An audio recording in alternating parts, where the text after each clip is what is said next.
Welcome to BigCountryPreps.com. I'm Evan Wren, and this is the Countdown to Two-A-Days series, our daily look at an area football team and the key questions we're going to be asking about that team in our August 17th preseason football preview here at Big Country Preps.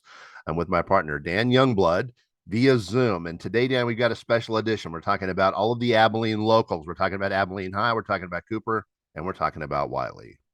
Yeah, and I think we've got an opportunity. If all three of those have an opportunity to have interesting seasons, and there are a couple of things that I think kind of tie them together. We've got Abilene High dropping from 6A, where they've played basically since 6A was created, to 5A Division One. Cooper's making the drop from 5A D1 to D2 into a district with Wylie, and then Wylie, I think, has probably its most favorable district that it's had since it moved up to 5A. So I think all three of these teams have some questions answered, definitely, but I think all three of them have an opportunity to close their season in the playoffs. How soon do you think we are? How close do you think we are to having all three of the big locals in the same district? It's coming, isn't it? It would certainly seem to be. The interesting thing is they will all be in the same district for every sport but football already. So that's going to be really neat and for the spring sports and basketball. But yeah, football, it's hard to tell at this point. Just a matter of if once Abilene High drops into that range with the other two. But that'll be quite a deal if they ever do end up in the same football district together. All right, we're going to start by looking at the Abilene Eagles.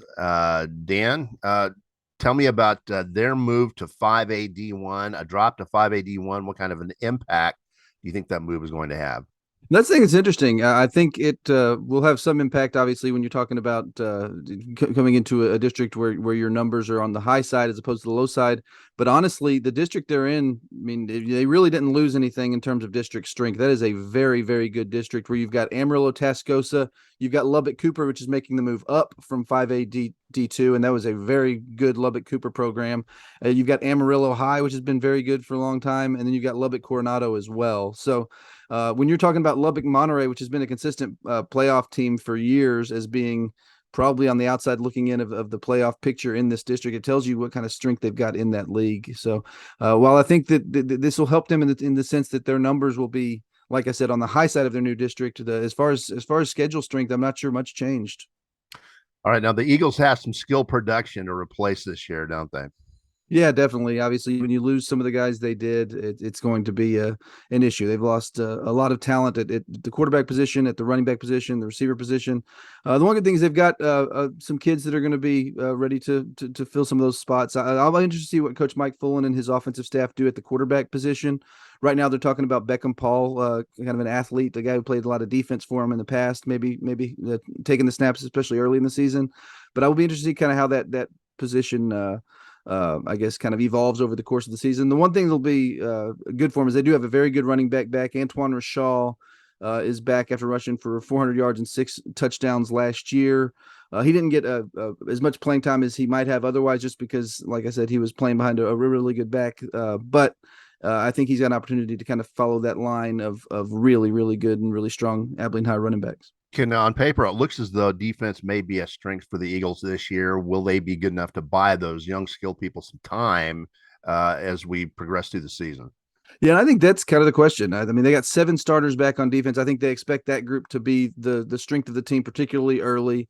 And I think that they want that group to be to kind of carry them really throughout the season, but especially as their offense kind of finds its stride.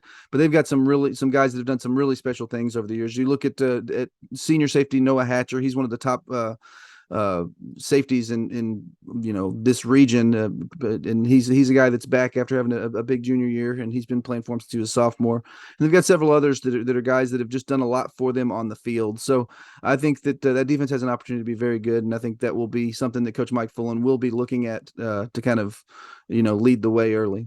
All right, let's take a look at the Cooper Cougars moving to Class 5A D2. Can you talk about that shift?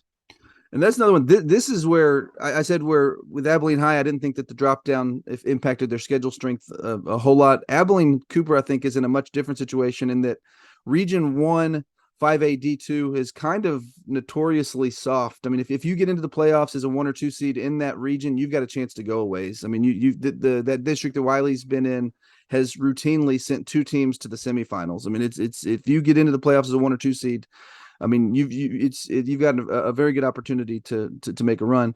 The one thing that's going to be interesting with Cooper is they are replacing a lot of talent. They've got 20 of their 49 lettermen back, including 5 offensive and 6 defensive starters. So they've got some questions to answer, but I do think this region and this district offers them some opportunities to do some special things. All right. Now, if you're going to be successful in football, you've got to be stout up front.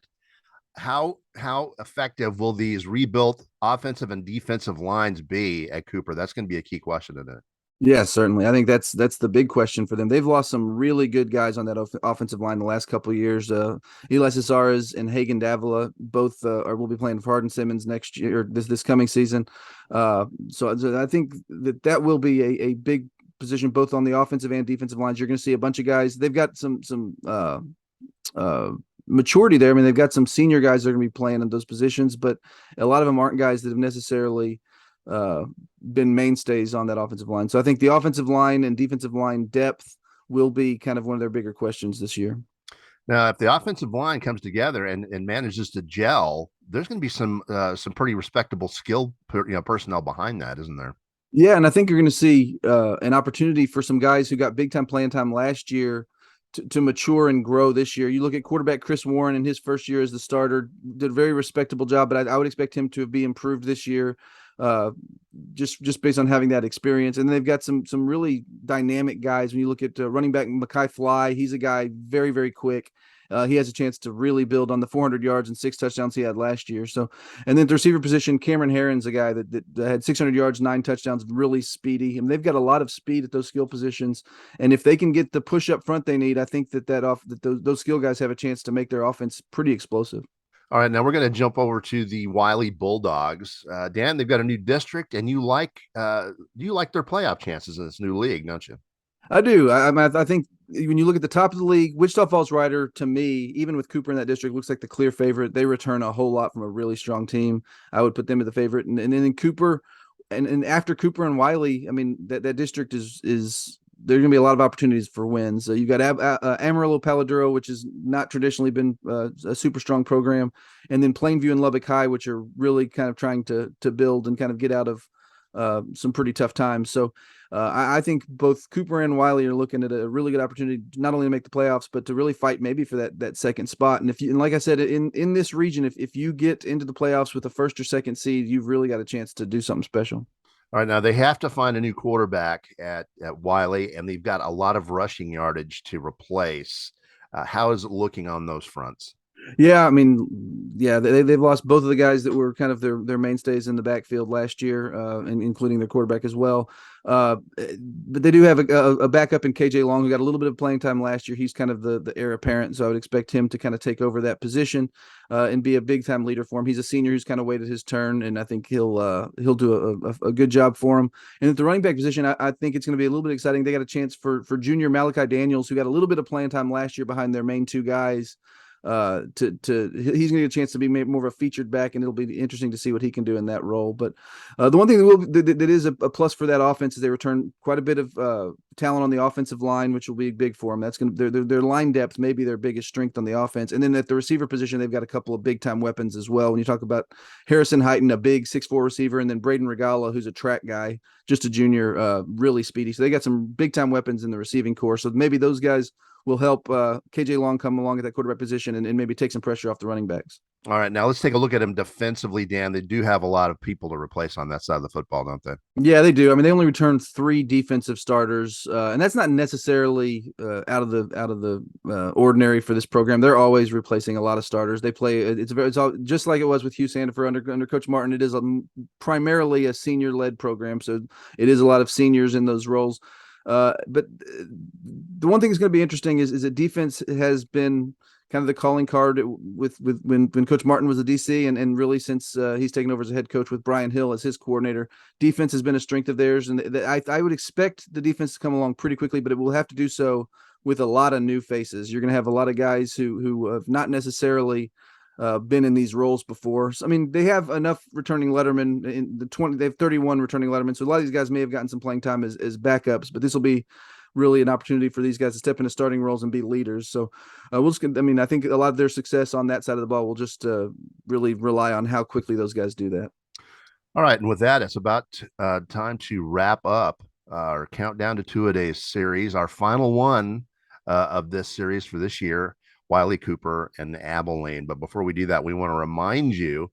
By the way, I cannot believe that the onset of the football season is here already.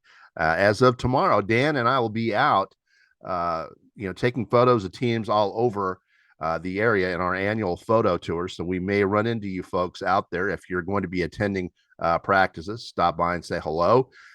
With that, it's time to wrap up this final episode. Before we do that, though, we want to remind you we got three separate subscription packages here at Big Country Preps. We got a monthly for $5 a month. We got a semi-annual 6-month subscription where you knock that price down to $4 a month, and then we got an annual 12-month subscription where we knock that price down to $3 a month, $36 for a full year of Big Country High School athletic coverage.